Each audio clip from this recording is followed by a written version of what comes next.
The perfection of wisdom, mother of all Tathāgatas, in one syllable, from the words of the Buddha.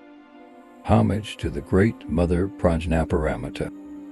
Thus have I heard, at one time the Blessed One was dwelling in Rājgṛha at Vulture Peak mountain, together with a great gathering of 1,250 monks, and a great gathering of myriad bodhisattva mahasattvas. At that time the Blessed One said to Venerable Ananda, O Anandat, since the perfection of wisdom in one syllable will bring benefit and happiness to sentient beings, please remember it. It is like this. RRR. When the Blessed One had said this, Venerable Ananda together with all the monks and bodhisattva mahasattvas realized the perfection of wisdom. They rejoiced, and thus praised the speech of the Blessed One.